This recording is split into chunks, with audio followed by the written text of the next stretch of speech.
Welcome to Issues in Focus. I'm Braden Hewlett. I'm a Democratic presidential nominee from Pennsylvania. Today, I'm joined by my vice presidential candidate, Lucas Agulla, and Ahmad Rustamov, who's running for tomorrow's Democratic National Party chair election. Oh, yeah. Great to be here, guys. Yes, I'm very, very glad that you invited me on for the very first inaugural episode. Yes. It's a great honor, so I'm happy to be here. I chose this role because, I think it's just really spoken to me.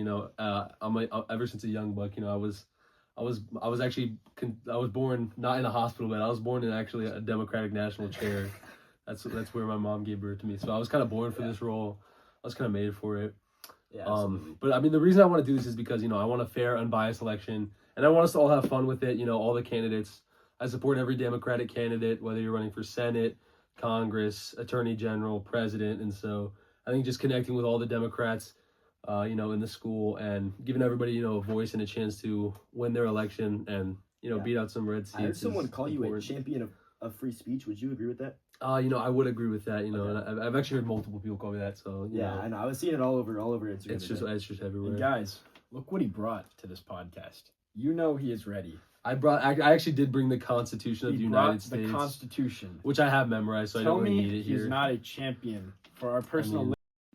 As a football player, I'm always in those team environments, connecting with all kinds of different people and of all different kinds of ages and demographics, and I think what really helps me is, those sort of people skills and talking to one another, expressing our ideas. And I think, as we are a very young class, in all elections for this race, I think we've all kind of have the same views and focus. We want a better future for ourselves as the people are trying to make it like that in real life. So in this sort of mock scenario, we're trying to, emulate that and really progress towards our goals. Fairness is big for me too, making sure that, whether you have a lot of people backing you up or no one backing you up, I think if you have great ideas and you can execute it well, you should be able to have a shot to win a position. And, of course, the Democratic National Chair will receive $500,000 to delegate to the party. And so I plan to delegate that to every Democrat, not just friends or people that I personally support. I think, whoever the people think should get that money will get that money, and we'll beat out, a lot of the opposing side. When you mentioned the infighting, are you talking about Yasmin's attack ads? I hate to bring those up, but I mean, if we could just talk about those for a second. I mean, Yasmin, I've got nothing against you. My sources tell me that you created the Rustamov Rumors account. Great. It's hilarious, bro. You still not post anything on it, so I'm excited to see what you come up with. But it's all in good fun. I came at you first, so I accept all the criticism. But I mean, if in case you're watching and you don't know, she posted this, and so take a look at it. Pretty funny, right, guys? It's great stuff. Ahmad, are you a ball carrier, Ahmad? Like, what am I looking at here? Yeah, so actually I'm an offensive lineman, so this guy's holding the football, which I don't do, so clearly she did her research here, and I'm very proud of this attack ad. There's also this third guy at the bottom of the screen who's just unnamed, so I hope that's like Mr. Pricer or something. This role represents the Democratic Party as a whole. A lot of people, especially our two teachers, said this is a platform that gives immense power to one individual, but you need to separate this. This is the party. We will move forward. We will win seats. We will push the policies that we believe will make America a better place. So this one person who we're going to elect tomorrow, and I believe it should be Ahmad Rustamov, because he sides with the whole Democratic Party, and he will make the Democratic Party the party of change and equality. That's great luck to you, boys. I support Jimmy Healy and Osland Anderson. I think they have a great campaign. Great candidates from great states. I think we should have more women in power and more women seeking those roles. Of course. Not to take anything away from Yasmin, but she is my opponent in this race, and so of course I have to oppose her. But I think she's a great leader. I think she's a great candidate. She has some great ideas. But when you're in this role where you need to have an unbiased opinion, I think that I would suit it best. But I support Jimmy Healy. I support these two. I support Jude even. I support everybody. So my goal is to just whoever the people want as their general election, competitor for the Democratic Party, whoever they choose to represent them, that's who we're gonna have. You're gonna be basically the spearhead of our party, right? Mm-hmm. So what does a winning Democratic coalition look like to you, and how do we build it? Well, first of all, it looks united, right? Oh, I mean, of course. we're a very young group of people, and I think that makes the majority of the people in AP Gov and regular Gov.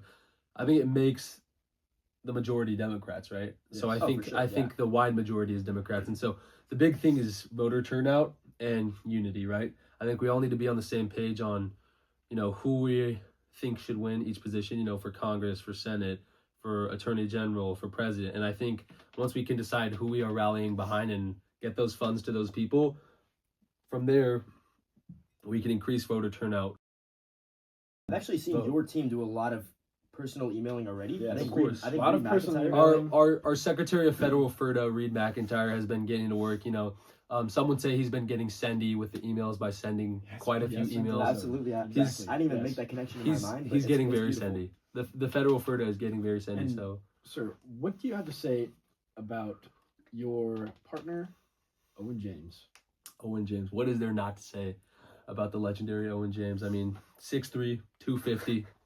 I mean, I think we'll leave it at that. But I mean, he's a great, strong leader in the classroom environment, and he's willing to do a lot for this Democratic He's Party. the secretary of what again? The Secretary of Upper Deckers, of course, Yes. and he kind of brings that upper decker mentality to Mhm. the political Top environment. of the line. Absolutely. And so I believe if I'm elected as Democratic National Chair, he will take over my duties as the state party chair of Texas. Wow. And so he will That's sort an of, honor. yeah, of course. And I think he's well fit for the job. He's a captain of the football team, plays both sides of the ball, and he can play both sides of the political spectrum. He can work with Republicans and work with Democrats to really There's bring us nothing all like together. reaching across the aisle and giving a firm handshake. Oh, of Yes. course. You're not opposed to working with others. A lot of Mhm. people nowadays, we focus on political polarization, and this problem really divides our country. And in AP Gov, or in regular Gov as well, like you said, that we have a majority Democrat. If Mhm. we unite as one and don't focus on left, right, so if we do this, we will get things done. Mhm. Especially given the power that we have as a party and the support we have, we just need to focus on voter turnout. First off, voter registration. By the Mhm. way, Register to that's a vote. sneaky thing. You must register to vote. Register to vote. The worst thing you can do right now in this class is not register to vote. Hey, guess who's gonna get a lot of Democrats to vote? This guy He's right sitting here. right. This next guy to right me. here. I will actually, I'm about it. publicly promising incentives for voter turnout. So I will reveal what those are tomorrow in my speech, but I will incentivize voter turnout to make sure that most people are getting in the polls and they're voting blue as we are the majorities. One specific group of people in a certain Mhm. certain campaign. Talk about that we're a little too moderate as a Democratic Party. Mhm. And so, what do you think is the best path forward? Do you think it'd be to radicalize the left, or to bring it a little more towards the middle? Well, I think in an election like this, the biggest thing is personal policies. You know what I mean? I honestly, I don't really think there is a such thing as radical in this or moderate in this, because we are all so collective. You know what I mean? When it's such a young group of people, most people are influenced by their upbringing when it comes to their political belief, and so a lot of us believe in most of the same things. And I have to say, as a presidential candidate, it is a very refreshing thing to see both sides of the aisle focusing on the environment. My opposition, William Absolutely. Cartwright and Ryan Kelly, opposition. They're part of the other party, but I do not think of them as enemies. And they're big on the environment, and that is a great thing, because now you see that there is some divide about what we must do to maintain our planet. And it seems that issue is so political nowadays. Mhm. This issue is not political. It is about the future, it is about our children, and it's about what we leave behind on this earth. And I think that is the most important thing you can do as a human being, is leave behind a better place Absolutely. than the place you came. Yeah, we have to Awesome. care about the planet, and that shouldn't be a political issue. Part of the reason Braden and I are choosing to run on like a more moderate Democratic platform is because we are not afraid to look into the Republican Party and see the best in everyone's ideas. Yes. We think that nobody's really going to be discredited from their beliefs, and we think that every American has the right to believe what they want to believe. That's a core value of the American people. And I speak firsthand with this. My good friend and colleague, Charlie Maskey, is a fellow Pennsylvanian, and we do work very well together. And sometimes it's hard to see the difference between us, like left versus right. I don't think of it that way. He has his views, I have my views, but you know what? We worked well together because we both believe in America and we both believe in the future. And he believes he can achieve a better future in one way, I believe the other. It's not a emotional divide between us, but we love this country so much. Passion in this job is key. You must love the country you're serving, and not necessarily the country. You must love the people you're serving. Because in Washington D.C., a lot of times, and I'm speaking with a party chair candidate, a lot of times political parties seem as a way to divide the populace of this country. But if you love the country, and if you also love the people you're serving, because the people you're serving put you in that seat. The people are the country. I don't know why are we dividing? Exactly. People in the country are the same thing. Yes. You know, I mean, it is my job to get as many blue seats in positions of power as possible. But that's just, like I said earlier, it's just those minute differing views. We all pretty much want the same things, right? We want a better future. We want to be able to live comfortably. We want to be able to build families. Yes. And improve, you know, our quality of life for all people, you know. And there's no problem in that, in accomplishing that, whether you're red, whether you're blue, you know what I mean? How should the Democratic National Party balance national strategy with empowering local organizers on the ground? I think we're looking at a big picture versus small picture here. Yeah, I think honestly 50-50, right? I think as important as it is to, you know, produce these huge ads and spend a lot of money on bigger campaigns, you know, for presidential elections and things like that, I think, you know, I do also value the congresswomen, congressmen, Senate, all the people running for these other positions of power. And I mainly value all of the people who are working on these campaigns, you know, the people who aren't necessarily putting their face out there and going on stages and, you know, really putting forth all this effort publicly, but rather putting forth that effort behind the scenes. Looking ahead, assuming you win tomorrow, and I'm not sure when this will be posted, but assuming you win the national chair spot, Hopefully. What will your first 100 days as chair look like, and where will you visit first? Oh, we're going there. Interesting question. So for my first 100 days, 100 days metaphorically speaking, because, you know, 100 days from now will probably be winter break or something like that, so not really worried about this. But for my first 100 days, metaphorically, you know, I plan, as you know, the Democratic National Chair will receive $500,000, and so that is a lot of power.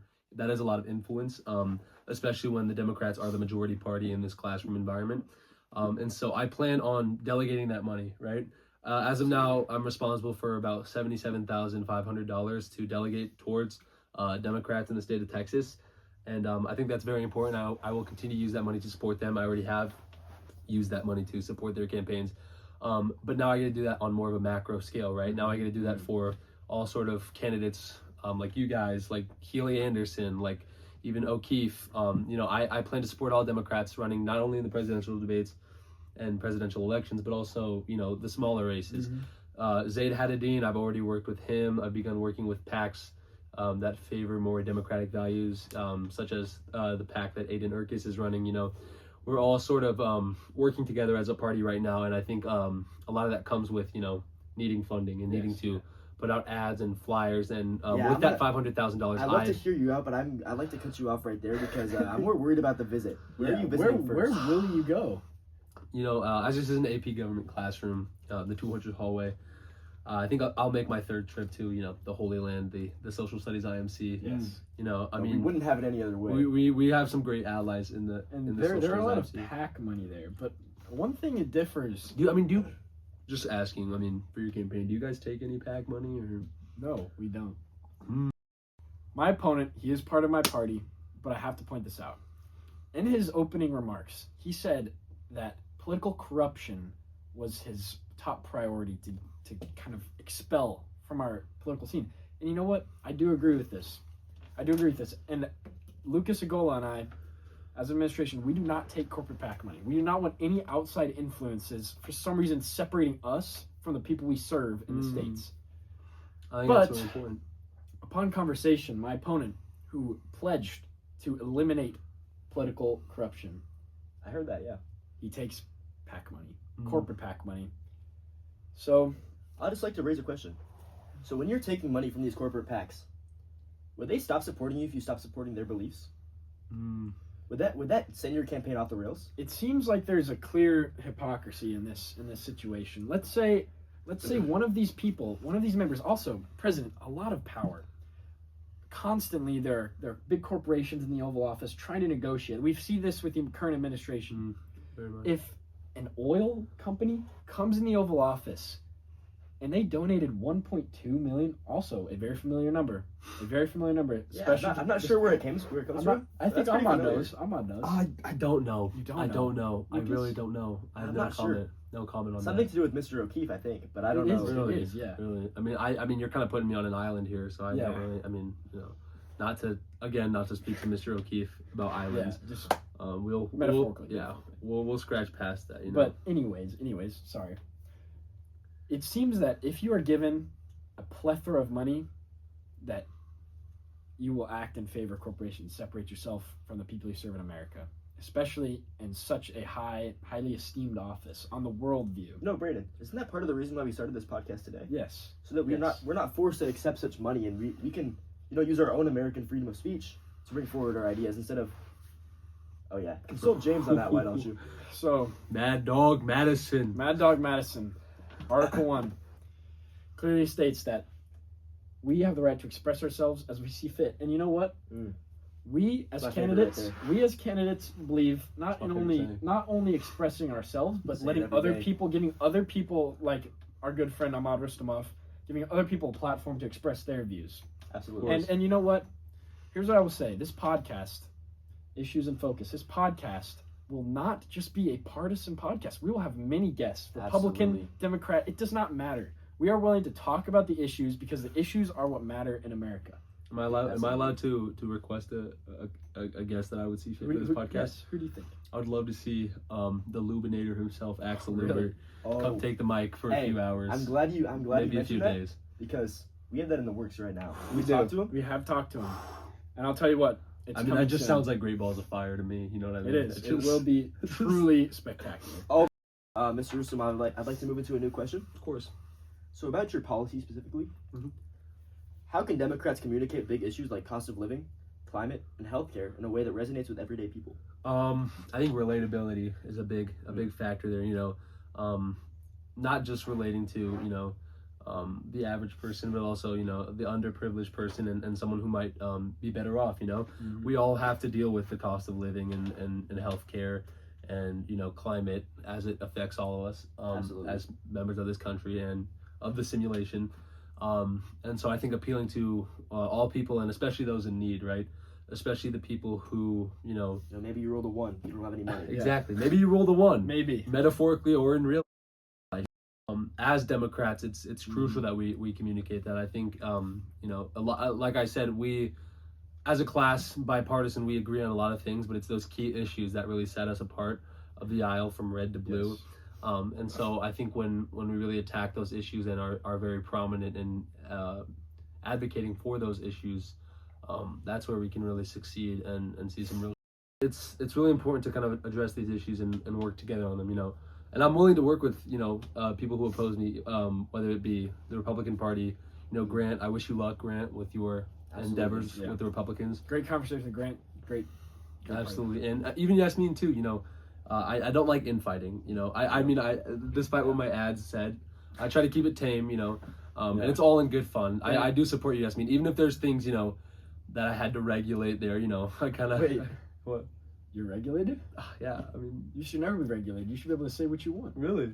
Okay. I mean, I don't know why that's relevant here, but okay. And by the way, we've been talking a lot about corporations, corporate PACs. I Mhm. want to say one thing. There are two big corporations that kind of resemble our political sphere right now. Mm-hmm. You have McDonald's and you have Burger King. Taco Which Bell pack, too. corporation, and Taco Bell back, yes. Mhm. Which corporation do you think you like better, McDonald's or Burger King? McDonald's or Burger King? This is a very high stakes political debate. I don't know if we should be bringing up the McDonald's or Burger King. But for me personally, I gotta go with Don's. I'm a McDonald's guy. Dude, See, that is your best take. Really? That is your best My I take. best support take. a lot of what this candidate says. That might be his best take. I have to say this. Ahmad, I just think it clears. It's, I think it it's clears. next level, Yeah. top of the It's, line. That's it's almost upper deck. Some would say this. Some would say It this. is definitely upper deck. It is Yeah. upper deck. It's it's for the party. You know what I mean? Yeah, It's totally. for the party. Oh, so, absolutely. yeah. This has been a great show. It's been great hearing from a fellow Democrat. Thank you for and- having me, yes, guys. Totally. Yeah, It's of been course. great hearing from this man. I think a lot of things he stands for resonate with both the Democratic Party, but also just Americans in general. He's Mhm. he's very focused on equality, giving every single person a voice in this party, and it's just been a great hearing from him. Of course. So, Ahmad, will you end this? Ooh. Before we end, actually, Oh, sorry to interrupt like that. No, but it's I'd like fine. to talk about the future of our podcast. yeah. Yeah, so this is a little bit of a special episode. You know, we've got a special circumstance with the Democratic National Chair thing tomorrow. Mhm. But in the future, we'd like to be meeting with other presidential candidates, Yeah. other So, important candidates. my Instagram account, Heal for Tomorrow. Feel free to DM me anytime, asking for this. This is open platform. We don't care about partisanship. We don't care about anything, views, whatever. If you can come on this, DM me, and speak what you truly believe in, and we will have great discussion. Because I think when discussion stops, bad things happen. Absolutely. Yeah. And so we always like to be clear about like the main talking points before we bring people on. We don't want to surprise people. This is you know? yeah. So also, Ahmad never saw these questions before, so this has truly been it's great. I mean, as This is all one take, as you know. one of the first interviews in this class this year, it's been phenomenal hearing. Thank from you him. so much, and Yeah. I really appreciate you guys Yes. having me on. Yeah. I hope to have won this election by the time that people have chosen. But of course, Yasmin, if you've won, congratulations. I hope to work with you, and if I win, I hope to work with you still. You know, Yeah, I think you have some great Awesome. opinions, just like everyone else in this party. And let's get to work. If by some miracle we get this out before tomorrow, Russ to move to those polls. Russ to move, baby. Let's go. Thank you guys for watching. I Yes. appreciate you for having me on. This has been The Issues Issues in in Focus Focus podcast. podcast. Thank you very much, Ahmad.